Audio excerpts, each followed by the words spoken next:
मुझे अपनी जर्नी से जो समझ में आया कि एसएससी जेई की प्रिपरेशन के लिए जो की पॉइंट्स हैं, वो दो चीजें बहुत इंपॉर्टेंट है मेरे हिसाब तो हमको लग रहा है कि से। जी प्री जी। का जो आपका जो स्ट्रेटजी है वो काफी हेल्पफुल रहेगा स्टूडेंट्स के लिए। तो अपने प्री का स्ट्रेटजी थोड़ा बता दीजिए, कैसे आप अटेम्प्ट करते थे और क्या क्या रिसोर्स आपने यूज किया था अपने प्रिपरेशन जर्नी में। जी जी। तो उसको फॉलो करते, क्योंकि यूट्यूब से पढ़ो और तो जब तक चल रहा है यूट्यूब तब तक सही है, उसके बाद लगता है भूल गया। तो मेरी जो हैबिट है कि पेन चला के थोड़ा सा उसमें लिख के पढ़ने का। हाँ अच्छा, तो ये जैसे कि अभी जी एसएससी जेई का नोटिफिकेशन रिलीज हो चुका है, तो पैटर्न भी जी। चेंज जी हो गया है। साथ ही साथ बहुत जी। सारे ऐसे स्टूडेंट्स हैं जिनका टेक्निकल पोर्शन अच्छा है, रीजनिंग भी अच्छा है, बट जीके वाला पोर्शन काफी अभी वीक है। तो उनको आप क्या मैसेज देना चाहेंगे कि कौन सा पोर्शन पे भी ज्यादा फोकस करें जिससे कि ज्यादा से ज्यादा मार्क्स गैदर किया जा सके इस 2 महीने के इंटरवल में।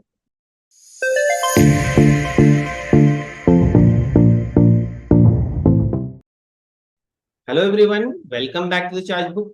तो आई होप आप लोग सब बहुत ही अच्छे होंगे और अपनी प्रिपरेशन को जोरों शोरों से कर रहे होंगे। तो आज के सेशन में हम लोग के साथ हैं रोहित कुमार गौतम जी। इनका सिलेक्शन इसी साल एसएससी जेई 2022 में हुआ है और ये सिविल ब्रांच से बिलोंग करते हैं। तो इस सेशन में हम लोग कोशिश करेंगे कि सर से ए टू जेड बात करें, जो भी इनका स्ट्रेटजी रहा है, जर्नी रहा है, क्या बुक्स इन्होंने अपनी प्रिपरेशन जर्नी में फॉलो किया, ए टू जेड बात करेंगे। Revision, test series, time management, एक एक चीज बात होगी, ठीक है। साथ ही साथ स्टार्टिंग में कोशिश करेंगे कि जो भी नॉन टेक का पोर्शन है उस पर डिस्कशन हो और टेक्निकल का डिस्कशन बाद में हो, ताकि तीनों ही ब्रांच के स्टूडेंट उतना तक एटलीस्ट देख सको। तो विदाउट डिले हम लोग स्टार्ट करते हैं वीडियो को।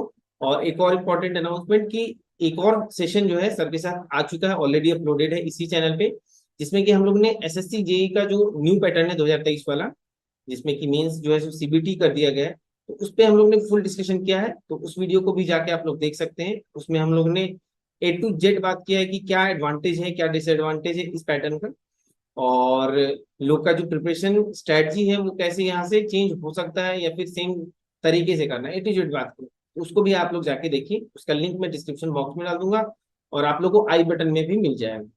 तो चलिए स्टार्ट करते हैं वीडियो विदाउट डिले। डिप्लोमा और बीटेक कर लिया बट नहीं दिख रहा एक स्टेबल कैरियर, घबराओ मत, सरकारी जॉब का रास्ता है ओपन।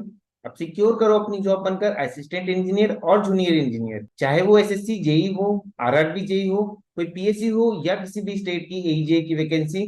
अब सभी एग्जाम्स की होगी तैयारी इंडिया के टॉप टीचर्स के साथ सबसे अफोर्डेबल प्राइस में। अभी कुछ दिनों के लिए पीडब्ल्यू प्राइसेस में हैवी डिस्काउंट मिल रहा है। तो पीडब्ल्यू आप लोग को ऑफर करता है अशोका बैच डी, जो कि सिर्फ 1499 रुपीज में अवेलेबल है, और अभय बैच जो कि सिर्फ 999 रुपीज में अवेलेबल है। दोनों ही बैच सिविल, मैकेनिकल और इलेक्ट्रिकल तीनों ही ब्रांच के लिए अवेलेबल है। Abhay is a complete practice question batch and Ashoka is a complete theory and practice question batch, जहां पे आपको एक एक टॉपिक को अच्छे से पढ़ाया जाएगा विद डिटेल डिस्कशन। इस बैच में आपको मिलेगा live lectures, mock test, extra doubt classes, complete notes, doubt engine, सब कुछ प्रोवाइड किया जाएगा। ये batch is most affordable rate पे अवेलेबल है और ये बैच में अभी काफी अच्छा डिस्काउंट देखने को मिल रहा है। ये डिस्काउंट सिर्फ 31 जुलाई तक ही वैलिड है। एंड पीडब्ल्यू कोर्सेज परचेज करने के लिए डिस्क्रिप्शन बॉक्स में दिए गए लिंक पे क्लिक करो, और कोर्स परचेज करने के लिए आप मेरा कूपन कोड भी यूज कर सकते हैं, जो कि आपको स्क्रीन पे भी दिख रहा होगा, डिस्क्रिप्शन बॉक्स में भी मिल जाएगा, एंड आपको मिलेगा ₹250 का इंस्टेंट डिस्काउंट। तो हेलो रोहित जी, कैसे हैं आप? बढ़िया हो सर। आप कैसे हैं? तो हम भी बहुत बढ़िया हैं। तो बहुत बहुत बधाई आपको आपके सिलेक्शन के लिए, और हमारे चैनल द चाइल्ड बुक पे आने के लिए बहुत बहुत स्वागत है आपका। Thank you so much sir. तो सबसे पहले आप उस दिन के बारे में बताइए जब आपका सिलेक्शन हुआ और रिजल्ट आपने देखा 24 मई को, तो कैसा फील हुआ और घर का क्या माहौल था?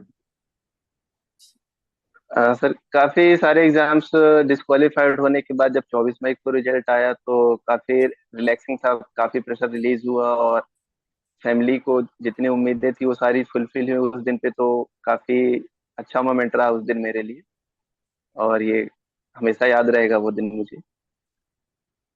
तो आप अपने बारे में हमारे व्यूअर्स को थोड़ा बता दीजिए कि आप कहाँ से बिलोंग करते हैं, आपने अपनी बेसिक स्कूलिंग वगैरह कहाँ से की है।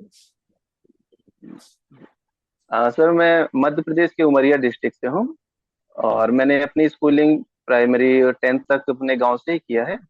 उसके बाद 11 12 जबलपुर से किया, और फिर उसके बाद बीटेक सिविल से मैंने रुड़की से किया। तो जैसे कि आपका ये एसएससी जेई का जो जर्नी है, उसमें आपको सबसे जी जी। इम्पोर्टेंट आपको क्या लगा कि अगर किसी भी स्टूडेंट को अगर सिलेक्शन चाहिए तो उसके प्रिपरेशन में क्या सबसे इम्पोर्टेंट आपको लगा, क्या होना चाहिए? सर, मुझे अपनी जर्नी से जो समझ में आया कि एसएससी जेई की प्रिपरेशन के लिए जो की पॉइंट्स हैं, वो दो चीजें बहुत इंपॉर्टेंट है मेरे हिसाब से, कि एक कंसिस्टेंसी और दूसरा पेशेंस।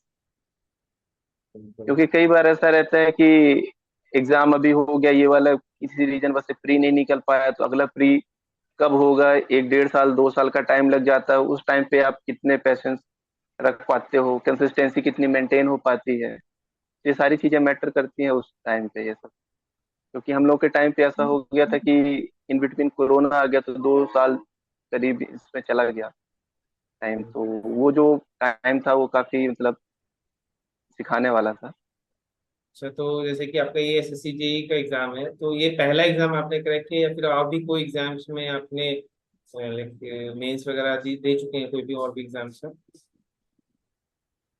सर, इसके पहले मेरा जो एक मेंस निकला था, उसमें मैंने राजस्थान पीएससी में असिस्टेंट इंजीनियर के लिए इंटरव्यू तक पहुंचा, उसमें मेंस निकला था मेरा। लेकिन फाइनल सिलेक्शन उसमें नहीं हो पाया था। तो उसके बाद फिर ये था कि पीएससी में नहीं हो पा रहा, तो फिर एसएससी। तो एसएससी में आपका स्कोर क्या रहा है, प्री और मेंस का अगर बात करें तो दोनों में?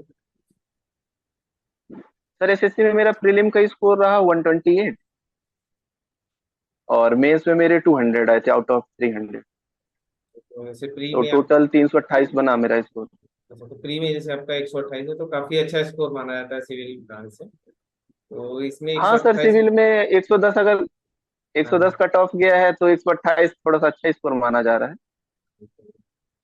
तो और बताइए कि प्री, मेंस में 200 आए थे। प्री में जैसे जी आपने जी 128 मार्क्स से आपका आया है, और प्री टाइप का जैसे पेपर वन जी सीबीटी वन ही इस साल भी होने वाला है, तो हमको लग रहा है कि जी प्री जी। का जो आपका जो स्ट्रेटजी है वो काफी हेल्पफुल रहेगा स्टूडेंट्स के लिए। तो अपने प्री का स्ट्रेटजी थोड़ा बता दीजिए, कैसे आप अटेम्प्ट करते थे और क्या क्या रिसोर्स आपने यूज किया था अपने प्रिपरेशन जर्नी में? जी जी।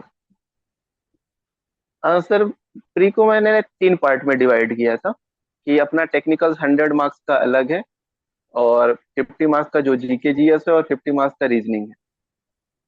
तो रीजनिंग का मैं ऐसे करता था कि मतलब 50 क्वेश्चन जो आना है, तो उसको टाइम प्रैक्टिस करके टेस्ट सीरीज या कि फिर कहीं से प्रैक्टिस सेट मिल जाए, तो 50 क्वेश्चन पर डे करता था। तो उससे पर डे करने से ये रहता था कि हर टाइप के क्वेश्चन जो रीजनिंग में आते हैं, मिरर इमेज वाले हो गया, कोडिंग डिकोडिंग हो गया, सिटिंग अरेंजमेंट, ये सारे क्वेश्चन की प्रैक्टिस पर डे हो जाती थी। तो ये मेरे रीजनिंग का रहा। उसके बाद जो जीएस का पार्ट आता है, उसको फिर मैंने 3 4 पार्ट में डिवाइड किया। हिस्ट्री, पॉलिटी, जियोग्राफी, साइंस और करंट अफेयर। तो करंट अफेयर के भी वेटेज काफी ज्यादा है, इसमें 10 से 12 क्वेश्चन आते हैं। तो उसके लिए करंट अफेयर ऑलमोस्ट 1 ईयर का कंप्लीट कर ही किया। फिर साइंस और हिस्ट्री, पॉलिटी, जियोग्राफी के लिए मैंने लूसेंट पढ़ा, उसके अलावा कुछ नहीं पढ़ा। तो ऐसा है कि लूसेंट और करंट अफेयर आप कर लो सारी चीजें, तो 30+ मार्क्स लाया जा सकता है जीएस में। तो आपका इस बार कितना था मार्क्स जीके में? इस बार सर थोड़ा मेरा कम हो गया था, 28 मार्क्स था मेरा जीके, इसमें थोड़ा आउट ऑफ पेपर 50। थोड़ा अच्छा भी था, देखा जाए तो। हाँ, इस बार जो पेपर अच्छा था, करंट अफेयर का जो वेटेज था ना, तो वो था नहीं। तो तो, इसलिए तो मेरा 28 मार्क्स रह गया था उसमें। तो आपने से ये सब क्वेश्चन साइंस, हिस्ट्री, ज्योग्राफी सब लुसेंट से किया है? और मल्टीपल टाइम्स अगर आप लूसेंट को करो, तो लूसेंट से बाहर मुझे नहीं लगता कि एसएससी में कोई क्वेश्चन आता है। और उसके अलावा प्रीवियस ईयर क्वेश्चन भी आप देख सकते हो एसएससी जे प्रीवियस तो मुझे जीएस करेंट के लिए। करेंट अफेयर का थोड़ा बताइए कि करेंट अफेयर कहाँ से आपको, जैसे एक साल का पेपर किए थे तो कहाँ से किए थे? हम्म। सर, करंट अफेयर का भी क्राइटेरिया ना काफी फिक्स होता है, जैसे स्पोर्ट्स का आता ही है। तो रिसेंट 1 ईयर में जितने स्पोर्ट्स हुए हैं, जैसे अगर फीफा वर्ल्ड कप हो रहा है, आपका आईपीएल हो रहा, आईसीसी का वर्ल्ड कप हो रहा है, तो ये स्पोर्ट्स से आता ही है। विंबलडन हो गया, टेनिस का हो गया। तो जितने स्पोर्ट्स एक्टिविटी, अगर कुछ हो रहा है, कबड्डी हो रहा है तो उसका पूछता है, हॉकी हो रहा है उसके बारे में पूछेगा। तो ये हाईलाइटेड पॉइंट है। तो एक ये स्पोर्ट्स हो गया। दूसरा, उसके अलावा अवार्ड का पूछता है। तो अवार्ड में जैसे किसी को अगर भारत रत्न मिल रहा है, पद्म श्री मिल रहा है, पद्म भूषण मिल रहा है, परमवीर चक्र मिल रहा है, तो ये अवार्ड्स का हो गया। अगर किसी का अपॉइंटमेंट हो रहा है तो कौन कैबिनेट मंत्री बन रहा है, कौन कैबिनेट सचिव बन रहा है, जैसे बीआरओ का हेड कौन है, सीबीआई का हेड कौन है, अपने जितने पीएसयूज हैं उनका हेड कौन है। तो ऐसे टुकड़ों में करंट अफेयर को मतलब करना ज्यादा सही रहेगा। फिर उसके बाद आजकल ट्रेंड हो गया कि स्कीम बहुत पूछ रहा है अपने गवर्नमेंट की। तो हर एक स्कीम कौन से गवर्नमेंट की स्कीम चालू कर रही है, कौन सी स्कीम कब हो रही है, कौन सी स्टेट की है, तो इसके बारे में मतलब जब आप करंट अफेयर क्वेश्चन देखोगे तो एनालिसिस करना पड़ेगा कि कौन से टॉपिक से क्या क्या आ रहा है। उन सारे टॉपिक को हाईलाइट करके कि अपॉइंटमेंट से भी आता है, स्पोर्ट्स से भी आता है, अवार्ड से भी आता है, ऑनर से भी आता है। जैसे हमारे मोदी जी जाते हैं, इनको सम्मान मिलता है कहीं दूसरे भी देशों में जो भी ऑनर, तो उसके बारे में पढ़ना रहता है। हमारे अगर राष्ट्रपति कहीं गए उनको क्या ऑनर मिल रहा है। तो ये सारी चीजें हैं जो टॉपिक वाइज रहती हैं, तो ये आती ही है करंट अफेयर में। इसके अलावा जो अगर उस साल नोबेल प्राइज आ गया है, जब तक एग्जाम तक, तो नोबेल प्राइज के बारे में भी एक आध क्वेश्चन रहता ही है। तो जितने भी टॉपिक है इन टॉपिक से रेयरली वन क्वेश्चन आता ही है। तो उसके लिए आपको टॉपिक पूरा कवर करना पड़ेगा। तो जैसे आप उसके लिए कौन सा रिसोर्स यूज करते थे, कोई बुक वगैरह यूज करते थे या फिर यूट्यूब चैनल से करते थे? सर मैंने इसके लिए स्पीडी की जो करंट अफेयर की बुक आती है, ऑलमोस्ट 1 ईयर का डेटा रहता है उसमें, तो उसको फॉलो करते हो। क्योंकि यूट्यूब से पढ़ो और तो जब तक चल रहा है यूट्यूब तब तक सही है, उसके बाद लगता है भूल गया। तो मेरी जो हैबिट है कि पेन चला के थोड़ा सा उसमें लिख के पढ़ने का, तो वो ज्यादा प्रेफर करता था मैं। और फिर करंट का रिसेंट के टाइम का देखते रहता था, 1-2 महीने का, जैसे स्पीडी में जो नहीं है तो उसमें फिर यूट्यूब में देख लेता। तो अगर ये कोई, काफी हेल्पफुल रहा। अच्छा तो कोई बंदा अगर चाहे कि यूट्यूब से देखना तो उसको डेली वाला देखना चाहिए या फिर मंथली या ईयरली देखना चाहिए, कौन सा बेनिफिशियल होने जा रहा मेरे अकॉर्डिंग कि पहले तो डेली करंट अफेयर देखना चाहिए, तो माइंड में क्लैरिटी बनेगी कि हाँ ये चीजें हमको पता है। लेकिन अब आप डेली देख रहे हो तो चीजें भूल जाती हैं। अगर आप आज देखे हो तो 15 दिन पहले क्या देखे थे वो आपको भूल जाएगा। फिर जब जो मंथ डेली देख लिया उसका फिर मंथली भी देखना चाहिए, तो चीजें रिकॉल हो जाएंगी, तो वो फिर लॉन्ग टर्म के लिए माइंड में हो जाएंगी जब तक आपका एग्जाम है। तो साथ कल में? डेली तो देखना है। हाँ, साथ में मंथली पिछले मतलब जैसे अभी अक्टूबर में है तो जनवरी से लेके अक्टूबर तक का मंथली देखिए, देखना चाहिए। साथ में अगर स्पीडी ले ले तो ये बहुत अच्छा हो जाएगा कि उसको हाँ, साथ में अगर कॉमन स्पीडी ले पढ़। लिए तो आपने जो पढ़ा वही चीज उसमें मिल जाएगा, तो आप परमानेंट मेमोरी में हो जाएगा फिर वो सारी चीजें। तो अब अगर बात करें जैसे रीजनिंग का, आपने बताया कि टेक्स्ट बुक से ही आप करते थे रीजनिंग। हाँ, मैं टेक्स्ट बुक से करता था, तो एक सेट डेली देता था टेस्ट का। तो 50 क्वेश्चन, मतलब अगर एग्जाम से आप 1 मंथ पहले भी 30 क्वेश्चन पर डे करेंगे, 50 क्वेश्चन, तो उसमें आपका टाइम भी कम होगा। क्योंकि टाइम उसे वहां पे भी रहता है कि कितने टाइम में, 30 मिनट में, 40 मिनट में आपको करना है क्वेश्चन। तो वो टाइम की भी प्रैक्टिस होगी और नंबर ऑफ क्वेश्चन कितने ज्यादा आप अटेम्प्ट कर पा रहे हो। आप स्टार्ट करोगे तो आप 25 क्वेश्चन भी नहीं कर पाओगे टाइमली 30 मिनट में। स्टार्टिंग में फिर वो दिक्कत धीरे धीरे प्रैक्टिस करते करते आप 40, 45, 48 ऐसे अटेम्प्ट हो पाएगा। होती है। अच्छा फिर तो जैसे, एक्यूरेसी भी रखनी पड़ेगी। हाँ अच्छा तो ये जैसे कि अभी जी एसएससी जेई का नोटिफिकेशन रिलीज हो चुका है, तो पैटर्न भी जी चेंज जी हो गया है। साथ ही साथ बहुत जी। सारे ऐसे स्टूडेंट्स हैं जिनका टेक्निकल पोर्शन अच्छा है, रीजनिंग भी अच्छा है, बट जीके वाला पोर्शन काफी अभी वीक है। तो उनको आप क्या मैसेज देना चाहेंगे कि कौन सा पोर्शन पे भी ज्यादा फोकस करें जिससे कि ज्यादा से ज्यादा मार्क्स गैदर किया जा सके इस 2 महीने के इंटरवल में? सर मैं तो यही कहूंगा कि जैसे अभी पैटर्न चेंज हुआ है एसएससी जेई का, कल ही नोटिफिकेशन आया है, तो इसमें प्रीलिम का तो कोई चेंजेस नहीं है। सिर्फ निगेटिव मार्किंग जो 1/4 थी उससे 1/3 हो गई है। तो उसमें किसी पर्टिकुलर पर्सन को तो कोई इफेक्ट पड़ेगा नहीं, जो इफेक्ट पड़ेगा वो सब में पड़ेगा ओवरऑल। तो आप टेक्निकल जैसे कर रहे थे वैसे करिए, रीजनिंग की प्रैक्टिस जो कर रहे थे वही करिए। बस थोड़ा सा टेस्ट ज्यादा दीजिए तो आपकी एक्यूरेसी ज्यादा रहे, कि अगर आपने 120 क्वेश्चन भी किए हैं तो आपके मतलब जो नंबर ऑफ रॉन्ग क्वेश्चन है वो लेस रहे। अच्छा प्रीलिम से मुझे नहीं लगता कि कोई खास फर्क पड़ा है पैटर्न चेंज होने से। नहीं तो इसमें वो, एक्यूरेसी आप थोड़ी बढ़ाइए अपनी। हाँ मतलब ये हम कहना चाह रहे हैं कि जो लोग का जी टेक्निकल और रीजनिंग काफी लोग का अच्छा होता है इंजीनियरिंग जी लाइन जी में, बट जीके वाला जी पोर्शन जी काफी वीक होता है और लोग पढ़ना भी नहीं चाहते हैं और समझ में नहीं आता, समंदर जैसा सिलेबस है, कहाँ से पढ़े क्या पढ़े। जी जी तो इस लास्ट के 2 महीने में अगर कोई स्टूडेंट बिल्कुल भी पता नहीं कि क्या पढ़ना है नहीं पढ़ना है, तो कौन सा टॉपिक वो चूज करे जिससे कि वो एटलीस्ट 15 से 20 मार्क्स गैदर कर सके मिनिमम। सर जीएस में 15 से 20 मार्क्स के लिए जो मैं सजेस्ट करना चाहूंगा, एक मनोहर पांडे की जीके की बुक आती है पतली सी, 20 या 30 रुपीज की। तो उसमें प्रिसाइजली काफी कुछ चीजें दिया रहता है, करंट अफेयर भी रहता है, हिस्ट्री, पॉलिटी, ज्योग्राफी, इकोनॉमी और साइंस भी दी रहती है। अगर आप उसको 2 मंथ में 2 बार कर ले, छोटी सी रहती, कोई ज्यादा बड़ी है नहीं, तो बहुत बेनिफिशियल रहेगी। उसमें एक बुक में आपको करंट भी मिल जाएगा, हिस्ट्री, पॉलिटी, ज्योग्राफी, इकोनॉमी और साइंस। उसको कर लें तो आप, मुझे लगता है 15 to 20 मार्क्स इजिली गेन कर सकते हैं अभी, क्योंकि 2 मंथ का टाइम सफिशियंट है उसके लिए। अच्छा, तो अब हम लोग ने नॉन टेक का बात कर लिया है, तो टेक्निकल के बारे में हम बताइए। कि सिविल में हम काफी सुनते हैं और बहुत लोगों का मैसेज भी आता है कि सब्जेक्ट्स बहुत सारे हैं, सब में मार्क्स भी जो है जी सो जी यूनिफॉर्मली डिस्ट्रीब्यूटेड है, सबसे 10-12 मार्क्स के आसपास सबसे पूछा जाता है। समझ में नहीं आता जी किस जी। पोर्शन को अच्छे से करें, किसको छोड़ के चले। तो यहाँ पे दिक्कत आ जाता है टाइम मैनेजमेंट का। और कुछ लोग बोलते हैं कि मैं पहला 3-4 सब्जेक्ट पढ़ ले रहा हूँ, आगे बढ़ रहा हूँ, पीछे का सब भूलता जा रहा हूँ। उसको कैसे किया जाए। अ, सर जो सिविल के, तो ये वाकई से है कि कई सारे सब्जेक्ट्स हो जाते हैं, तो इनको मेंटेन कर पाना और सभी चीजों को याद कर पाना, इतना डेटा रहता है, तो थोड़ा टफ है। लेकिन इसके लिए है कि आपका जो शेड्यूल है पढ़ाई का, उसमें आप जो आगे बढ़ रहे हैं, रनिंग चल रहा है, उसको भी मेंटेन करना है। और आपको जो रिवीजन करना है, तो डेली रिवीजन का जो शेड्यूल है, उसको फिक्स करना पड़ेगा। अगर आप रिवीजन नहीं कर रहे हैं तो थोड़ा सा दिक्कत कर देगा। और इसके अलावा आप अपने क्लास नोट्स करिए, रिवीजन करिए, और दिन में आप एसएससी जेई के प्रीवियस ईयर लगाते रहिए, तो हर एक सब्जेक्ट को कवर कर देगा। अगर आपको ईयर वाइज पेपर मिल जाए तो सही है, कि अगर आप प्रैक्टिस करेंगे तो सारे सब्जेक्ट को कवर करते चलेंगे एक ही दिन में, तो लास्ट टाइम में रिवीजन होता रहेगा। तो वो ज्यादा इंपॉर्टेंट है मेरे हिसाब से। तो आपने टेक्निकल पोर्शन कहाँ से कंप्लीट किया था, कौन कौन सा रिसोर्सेज था आपका। सर टेक्निकल के लिए तो मैंने मेडिजी किया था, तो मेडिजी के मैंने क्लास नोट्स प्रिफर किए थे ज्यादा, मोस्टली।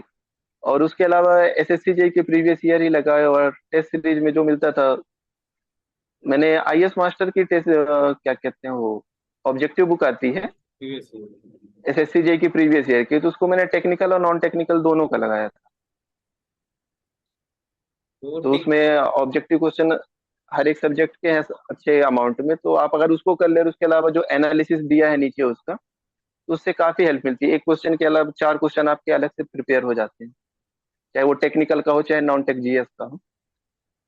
उसका जो ये एनालिसिस होता है पोर्शन, वो मुझे लगता है ज्यादा इंपॉर्टेंट जी होता जी है, क्योंकि सेम क्वेश्चन आता है 30 to 40%, लेकिन जो एनालिसिस है वहां से आपका पता चलेगा कि इस पोर्शन से फेवरेट है एसएससी का, और यहाँ से अक्सर क्वेश्चन पूछता जी है जी। वही करता है। तो अगर हाँ सर, एसएससी की एक ब्यूटी है सर, कि एसएससी अपना पैटर्न मोस्टली चेंज नहीं करता है। वो जो जिस पैटर्न पे चला आ रहा है, अगर आप प्रीवियस पैटर्न को सही से समझ रहे हैं, एनालिसिस उसका कर लिए हैं, तो वो काफी बेनिफिशियल रहेगा स्टूडेंट्स के लिए। कि जिस टॉपिक को पकड़ लिया एसएससी ने, उसी टॉपिक के आसपास रहेगा। तो जो एनालिसिस आप बोल रहे हैं, कि अगर एनालिसिस अच्छा है तो वो फायदा करेगा डेफिनेटली, क्योंकि आपको टॉपिक समझ में आएगा कि उस टॉपिक से कितना क्या पूछ रहा है। अगर ये टॉपिक इंपॉर्टेंट है एसएससी के लिए, तो इस बार ये क्वेश्चन पूछ लिया, तो इस टॉपिक से और क्या क्वेश्चन बन सकते हैं। तो एनालिसिस में वो सारी चीजें रहती हैं, तो आप बता सकते हैं इसलिए। तो जैसे कि टेक्स्ट बुक और टेलीग्राम, तो आप लोग आजकल देख रहे हैं कि टेलीग्राम पे टेस्ट लगा रहे हैं, टेक्स्ट बुक को वो लोग भूलते जा रहे हैं, पूछ रहे हैं कि टेलीग्राम पे जाके लेटे लेटे मार लेंगे, यहाँ पे एनालिसिस नहीं करना पड़ता, टाइम वेस्ट नहीं करना।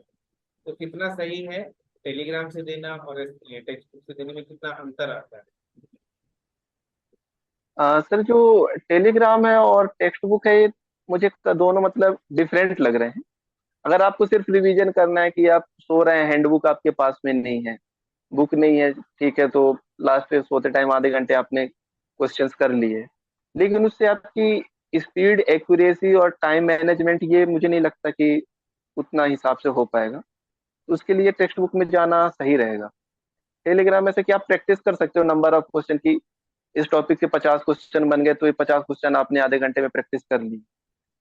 लेकिन उसमें कितना सही होता है, क्या कैसा, तो उतना एनालिसिस नहीं कर पाते जैसे जो मैं किया था, तो मुझे उतना नहीं हो पाता। लेकिन बेनिफिट मिलता है टेलीग्राम से भी कि आप मार्केट में भी हो, कहीं पे भी हो, ट्रेन में सफर कर रहे हो, बस में हो, तो आप कुछ भी नहीं है तो टेलीग्राम में क्वेश्चन कर लिए, 100 क्वेश्चन, एक टॉपिक, एक सब्जेक्ट एक ही दिन में रिवाइज हो गया। लेकिन टाइम मैनेजमेंट और एक्यूरेसी इन सब चीजों के लिए टेक्स्ट बुक की टेस्ट सीरीज देना मुझे लगता है थोड़ा सा ज्यादा इंपॉर्टेंट तो हमको लगता है कि आपका जो पोर्शन कंप्लीट है, आप जो पढ़ चुके हैं, उसका रिवीजन हो जाएगा। बट वहां से अगर मान लीजिए कुछ एक्स्ट्रा पॉइंट्स अगर मिलते हैं, कुछ क्वेश्चन ऐसा न्यू मिलता है, तो उसको आप याद नहीं रख सकते, उसको रिवाइज नहीं कर पाएंगे। उस 30 सेकेंड या 20 सेकेंड का उसका टाइमर रहता है, उसमें ही आपको सोचना है, मारना है, वो आगे बढ़ेगा। फिर वो सब चीज नहीं हो पाएगा। है।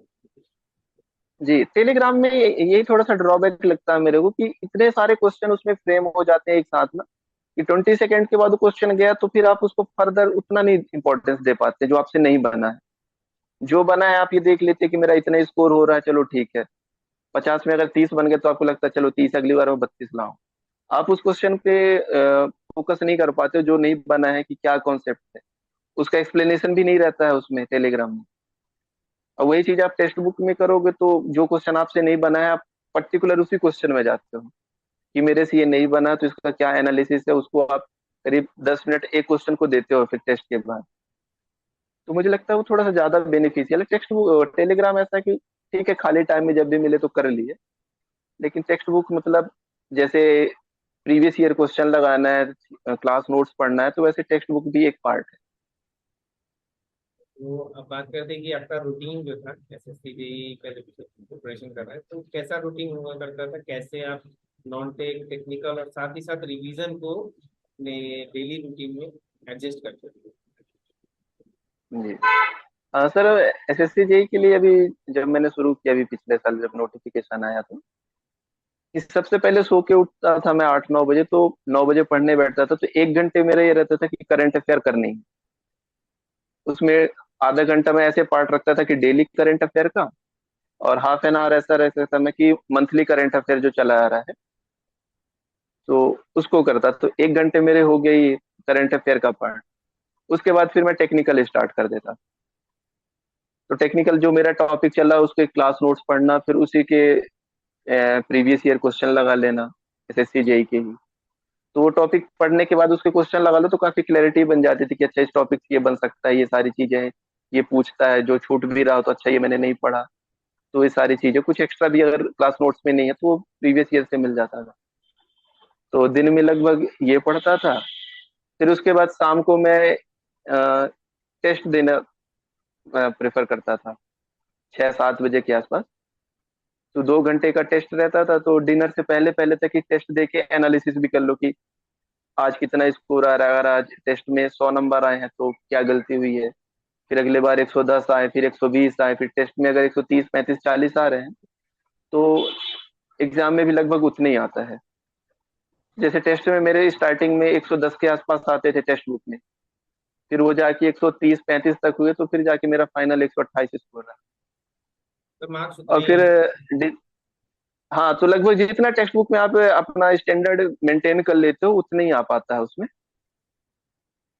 और फिर इसके बाद डिनर के बाद लूसेंट उठाता था मैं डेली, 1 to 2 आवर्स लूसेंट को डेली देता था। तो मैंने ऐसे 3-4 पार्ट में डिवाइड कर लिया था सारी चीज।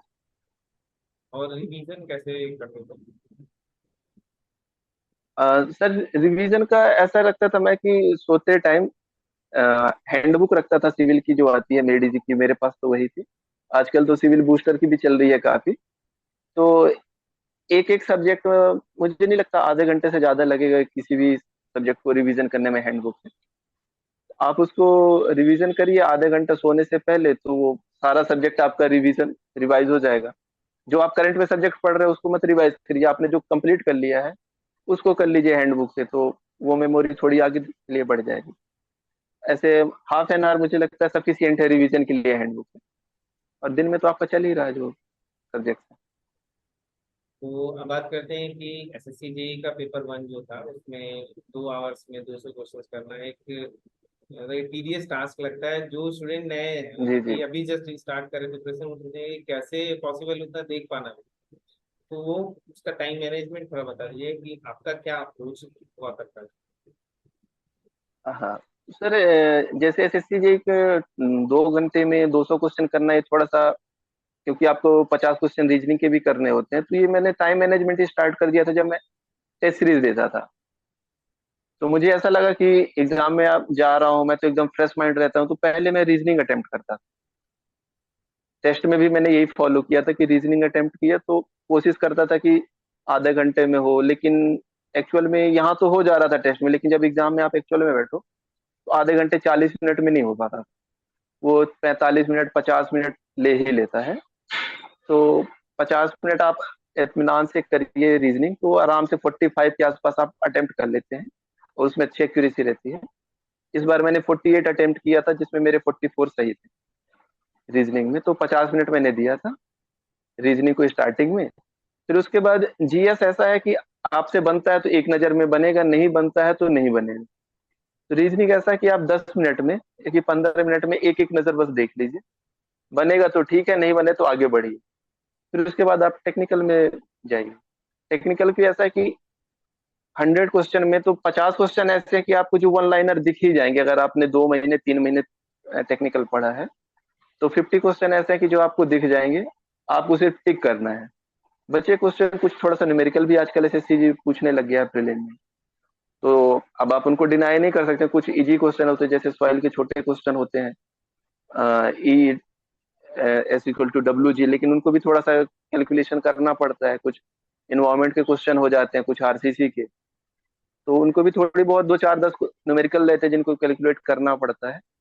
तो उनके लिए थोड़ा सा टाइम मैनेजमेंट यही है कि आपको ये देखना ज्यादा जरूरी है कि कौन सा न्यूमेरिकल है जो मुझे नहीं अटेम्प्ट करना है। ये ज्यादा इंपॉर्टेंट है कभी कभी हम मेरे लोग हिसाब ये हो से तो जाते हैं कि ये मुझे आता है, ये बना के ही रहेंगे, के जी जी। चक्कर में टाइम पूरा चला गया, 2 3 क्वेश्चन नहीं बना इससे। हाँ हाँ, क्योंकि अभी पिछले बार कुछ मेरे को फ्रेंड्स मिले जिन्होंने क्या किया कि टेक्निकल पहले किया, टेक्निकल में सारा टाइम दे दिया, उसके बाद जीएस किया, रीजनिंग लास्ट में आए तो लास्ट लास्ट में रीजनिंग में फिर वो एकदम हड़बड़ सी मच जाती है, लास्ट के 15 मिनट तो आप नहीं कर पाते। तो मुझे लगता है रीजनिंग थोड़ा सा पहले कर लेना चाहिए, क्योंकि आप फ्रेश माइंड में रहते हैं, और रीजनिंग एक ऐसा पार्ट है कि अगर आपने अटेम्प्ट किया है तो मार्क्स लेके चांसेस जाएगा। ज्यादा है कि एक्यूरेट हो, आपका सही हो जाएगा। ये जीएस मार्क्स में लेके आप जाएगा। 10 बार पढ़ो, नहीं बनता तो नहीं बनेगा। टेक्निकल में भी थोड़ा सा रिस्क रहता है कि नहीं बन रहा है तो हो सकता है ना बने, लेकिन रीजनिंग ऐसा है कि अगर आपने अटेम्प्ट किया है, 1 मिनट टाइम दे दिया, तो 90% चांस है कि वो करेक्ट हो जाए। अच्छा, तो हमको थोड़ा बुक्स बता दीजिए टेक्निकल से रिलेटेड। आपने जैसे मेरी सीखे हैं, बट कोई भी स्टूडेंट अगर खुद से सेल्फ से पढ़ना चाहे तो वो कौन कौन सा बुक को फॉलो कर सकता है, किस किस सब्जेक्ट के लिए? सर अभी तो अगर स्टैंडर्ड बुक पढ़ना चाहे तो हर सब्जेक्ट की अलग अलग स्टैंडर्ड बुक है।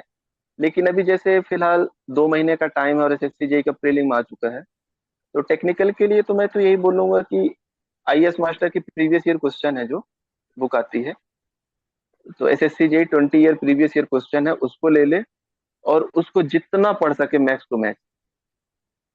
तो ये टेक्निकल के लिए मुझे लगता है मोर देन सफिशियंट रहेगा। टेस्ट सीरीज लगाए, हैंडबुक से रिवीजन करें, हैंडबुक सिविल बूस्टर या मेडिजी की जो भी मिल जाए। और उसके अलावा अगर लगता है कि फिर भी नहीं हो पा रहा है, तो यूट्यूब में काफी सारे चैनल्स हैं, तो उनकी मदद से आप अपने डेली ऑब्जेक्टिव क्वेश्चन सिविल के कर सकते हैं। जैसे जसपाल सर का भी काफी चलता है, बायजूस का भी काफी चलता है, और एक संदीप ज्ञानी सर का है। तो ऑब्जेक्टिव क्वेश्चन काफी कराते हैं एसएससी जेई के हिसाब से, तो आप उनको फॉलो कर सकते हैं। तो थोड़ा कहीं पे जो कोई कॉन्सेप्ट आपका वीक रह जा रहा है, तो उसको आप उसमें वहां से कवर कर सकते हैं, और बाकी प्रीवियस ईयर क्वेश्चन लगाइए, टेस्ट सीरीज दीजिए, तो ये टेक्निकल के लिए हो जाएगा। और जीएस के लिए तो मैं यही बोलूंगा कि लास्ट टाइम पे मनोहर पांडे, करंट अफेयर। तो एट लास्ट मैं आपसे वो जानना चाहूंगा कि आपका जब सिलेक्शन नहीं हुआ राजस्थान वाले एग्जाम में, तो फेलियर के जी बाद जी। कैसा फीलिंग होता है और कैसे उससे लोग कोप अप करते हैं? आपने कैसे उसको मैनेज करके फिर से अपना प्रिपरेशन जर्नी फिर से स्टार्ट किया और आज एसएससी जेई में सेलेक्टेड है? जी सर, उससे पहले तो मैं बोलना चाहूंगा कि जो एक कोरोना का पीरियड आया था, तो ये काफी मतलब बैकफुट में डालने वाला था, क्योंकि दिल्ली में रह के पढ़ रहे हैं, उसके बाद आप अचानक से अपने होम टाउन आ जा रहे हो, यहाँ पे कुछ नहीं, ना कोई इन्वायरमेंट ना कोई फैसिलिटी। तो उसके बाद आपका जो ये फेज था, फिर उसके बाद राजस्थान पीएससी में नहीं हुआ। उसके बाद ये लगा कि एकदम अब दुनिया खत्म है, अब हो पाएगा नहीं हो पाएगा। तो इस टाइम पे जो आपके जो सराउंडिंग में भी लोग रहते, पीपल है, तो उनका रोल काफी इम्पोर्टेंट है। तो सबसे पहले तो मैं कहना चाहूंगा कि फैमिली का जो सपोर्ट मिला राजस्थान पीएससी के बाद, स्पेशली पापा का कि नहीं तुम कर सकते हो जाएगा, इंटरव्यू तक तो पहुंचे हो। उसके बाद जो आपके फ्रेंड्स हैं, जो आपके मतलब हमेशा आपसे जुड़े रहते हैं, वो चाहते हैं, तो उनका सपोर्ट भी बहुत मैटर करता है। तो जो मैं कहना चाहूंगा कि जो फैमिली तो है ही, लेकिन जो फ्रेंड्स हैं, फ्रेंड्स आर लाइक फैमिली, उनका भी रोल बहुत इंपॉर्टेंट। तो जो मेरे साथ हुआ कि मुझे दोस्तों ने बहुत सपोर्ट किया राजस्थान पीएससी के बाद, तो उसमें मेरे को काफी हेल्प मिली कि नहीं हाँ मैं कर सकता हूँ। उन्होंने कॉन्फिडेंस दिलाया मेरे को कि नहीं आप कर सकते हो। तो तो मैं उसके बाद से फिर हाँ, बोलिए। उसके बाद से फिर यही रहा कि एसएससी जेई 2022 का नोटिफिकेशन आया और रिजल्ट सामने है।